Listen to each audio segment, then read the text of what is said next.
वालेकुम सामीन 18 ज़िलहिज्जा और 7 जुलाई है। खबर का उन्वान है, राहुल गांधी को गुजरात हाई कोर्ट से बड़ा झटका लग गया है।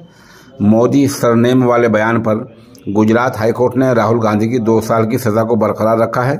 आपको बतला दें कि 2019 के लोकसभा इंतखाबात में कर्नाटक की एक रैली में राहुल गांधी ने मोदी सरनेम को लेकर काबिल एतराज़ बात कही थी, जिसको गुजरात के मेंबर असम्बली ने अदालत में चैलेंज किया था। पहले गुजरात की निचली अदालत ने इस चीज़ को तौहीन माना और राहुल गांधी ने जो बयान दिया था उसको तौहीन माना, और 4 साल बाद 23 मार्च को सूरत की निचली अदालत ने उन्हें कसूरवार करार देते हुए 2 साल की सज़ा सुनाई थी। इसके बाद राहुल गांधी ने हाई कोर्ट से रुजू किया।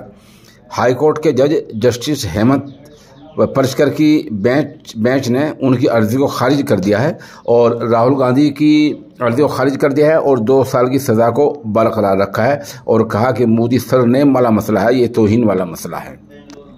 अब मुतबादिल क्या है, अब राहुल गांधी हाई कोर्ट की डिवीज़नल बेंच के सामने भी जा सकते हैं और डायरेक्ट सुप्रीम कोर्ट के यहाँ भी जा सकते हैं। अगर सुप्रीम कोर्ट इस 2 साल की सज़ा पर रोक लगा देता है तो उनकी पार्लिमानी सीट भी बहाल हो सकती है। फिलहाल तो आज गुजरात हाई कोर्ट से राहुल गांधी को तगड़ा झटका लग गया है।